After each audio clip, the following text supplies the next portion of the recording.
Morning guys. आज भने चाहिँ हाम्रो हेरिटेज वक छ सो पर्बिङमा। अन्त हामी चाहिँ पर्बिङ जाँदैछ। आज दिनभरि के हुन्छ म तपाईँहरूलाई देखाउने छु। Bye bye guys.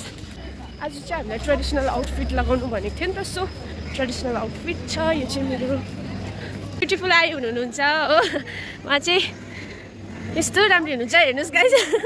खै पेम्ला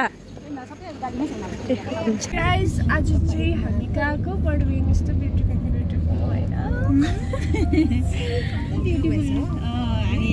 आजको वेदर चाहिँ यस्तो छ गाइस, फगी लागिरहेको छ बिहानको टाइममा हो गाइस। अन्त अब हेरौँ दिउँसो चाहिँ कस्तो हुन्छ। गाइस आज चाहिँ हामी सबै कुराहरू अर्ग्यानिक युज गर्दैछ है। यो जस्तै मकैहरू भयो, खानेकुरामा पनि हामी सबै अर्ग्यानिकै युज गर्दैछ आज गाइस। किनभने पर्बिङ चाहिँ फर्स्ट अर्ग्यानिक भिलेज हो नि त गाइस। बटन फ्लावरदेखि लिएर ट्रेडिसनल ड्रेसहरू हामीले वेयर गरेको छ। अन्त ट्रेडिसनल फुड आइटम्सहरू पनि आज प्रोभाइड गरिदिएको छ। हेलो गाइस, अब चाहिँ हामी खाना खान्छ हो। म खाना खान्छु ल। अब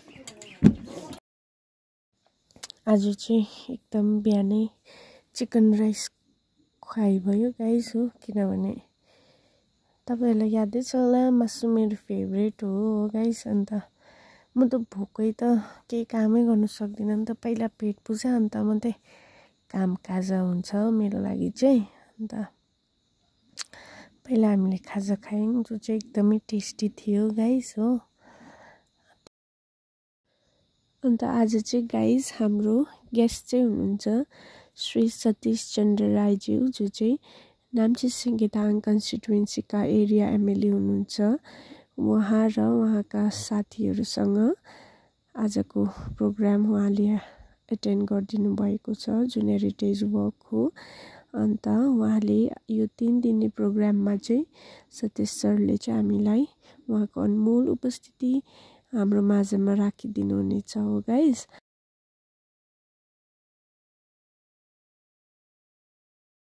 यहाँ चाहिँ पर्बिङ निवासीका पञ्चायत जिल्ला अध्यक्ष महोदयहरूले उहाँको स्वागत गर्नुहुँदैछ हो गाइस। अब चाहिँ रेजिस्ट्रेसन प्रोसेस भइसकेको छ हो। यहाँनिर चाहिँ रेजिस्ट्रेसन हुँदैछ।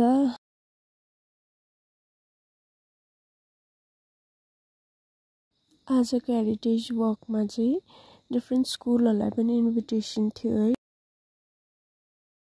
यो चाहिँ गाइस हामीले हाम्रो भिआइपी गेस्टहरूलाई चाहिँ केही उपहारहरू ल्याएका छौँ। र आज यो टिकट र यो हेरिटेज वकको ब्रोसर चाहिँ हाम्रो सतीश सरले चाहिँ यसको ओपनिङ गरिदिनु हुनुहुन्छ। त्यही हाम्रो म्याडमको चाहिँ एज स्पिच छ र उहाँ चाहिँ रेडी हुनुहुँदैछ हो। डराउनु हुँदैन, डर के आगे जिते। गाइस यो हाउस जुन देख्नुहुँदैछ नि, यो चाहिँ शेर्पा हाउस हो, जो चाहिँ 1930मा बनाएको। यो चाहिँ सबैभन्दा पुरानो शेर्पा हाउस है सिक्किमको, जो चाहिँ अहिलेसम्म पनि छ है। र यस्तै सिक्किमको ओल्डेस्ट कुराहरूलाई हामीले बचाएर राख्नुपर्छ है। र यही कुराहरूमा आज हाम्रो यो प्रोग्राम भइरहेको छ।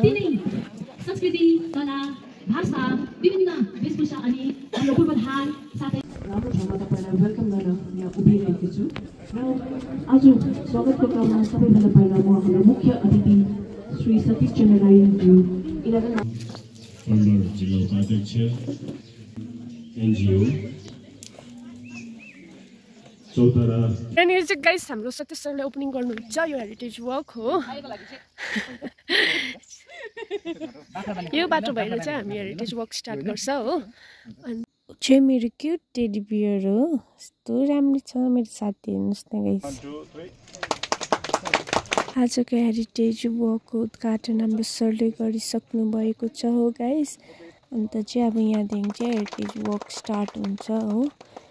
अन्त गाइस यो हेरिटेज वक चाहिँ पर्बिङमा चाहिँ नयाँ खुलेको हो, जुन चाहिँ टुरिस्टहरूको लागि हो। तपाईँहरू पनि जानु सक्नुहुन्छ यो हेरिटेज वकको लागि, जसमा चाहिँ तपाईँहरूले धेरै कुराहरू अब नेचरसँग फिल गर्न सक्नुहुन्छ।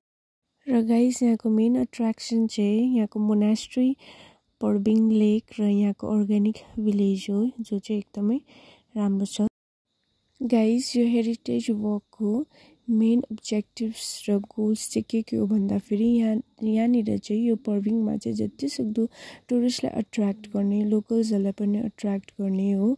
अन्त यहाँको पर्भिङ यो भिलेजलाई चाहिँ, यो अर्ग्यानिक भिलेजलाई चाहिँ सबैजनाले चिनोस् भनेर चाहिँ हेरिटेज वकलाई चाहिँ आज गरिँदैछ। यहाँनिर छ यो चाहिँ मकै राइस हो। अन्त अब तपाईँको छ यहाँनिर बस्तीको कुखुराको सुप। वाउ, यो चाहिँ छ बस्तीको कुखुराको सुप। अन्त यो चाहिँ तपाईँको सिस्नु। अर्को चाहिँ छ तपाईँको यो चाहिँ के हो, ए गुन्द्रुकको झोल। यो चाहिँ खालि ट्रेडिसनल फुड मात्रै यहाँनिर पाकिएको छ र त्यहाँनिर बनिँदैछ। यो चाहिँ ट्रेडिसनल किचन हो, शेर्पा किचन। र यो हो तपाईँको शेर्पा हाउस जुन 1930 बनेको हो। अन्त गाइस यस्तै छ आजको भ्लगमा। तपाईँलाई के कस्तो लाग्छ प्रतिक्रिया दिनु होला। तिमी मेरो नाम बिगार्छौ। यहाँ चाहिँ छ तपाईँको ढेँडो, ट्रेडिसनल फुड। यो चाहिँ कोदोको बनाएको हो ढेँडो। गन बहिनी हुनुहुन्छ, उहाँले चाहिँ यसरी काँसाको थालहरू यहाँनिर राख्नु हुँदैछ। भारी भयो बहिनी, के भन्नु छ तपाईँलाई यहाँनिर मेरो भ्लगमा? Ganashree, do you want to say something about this heritage walk? Today we are doing this. खालि नाचिङ मात्रै। अङ्कल पनि एकदमै एक्टिभ हुनुहुन्छ। आज सबै अर्ग्यानिक ट्रेडिसनल फुडहरू यहाँनिर छ। दिस इज कल्ड फल्की गाइस।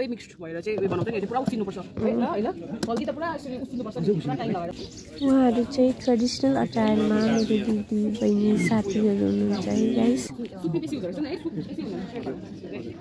सुप बेसी हुन्छ शेर्पाको? ए आज चाहिँ भनेपछि सुप बेसी छ। यो चाहिँ गाइस रिल दक्खोइ आलुको बनेको हुन्छ यो चाहिँ। अन्त गाइस अब चाहिँ धेरै नै जाडो भइसकेको छ। यो पर्भिङमा चाहिँ 12 बजेदेखि उता चाहिँ अलिक जाडो जाडो हुँदै रहेछ हो। अब चाहिँ लन्च टाइम भएको छ। अन्त यहाँनिर बुझेको साथै लन्च भएको छ हो। अन्त अब गेस्टहरू आएपछि हामी लन्च दिन्छौँ हो। अन्त गाइस मेरो भिडियो हुँदै गर्नुहोस् होला। अब चाहिँ धन्यवादको कार्यक्रम हुँदैछ यहाँनिर गाइस।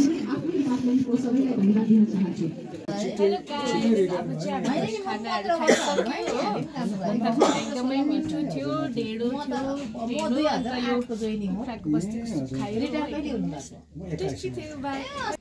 गाइस। प्रोग्राम सकेर चाहिँ केही भिडियोहरू बनाएँ मैले। अन्त केही फोटोहरू पनि खिच्यो है रिमेम्बरको लागि।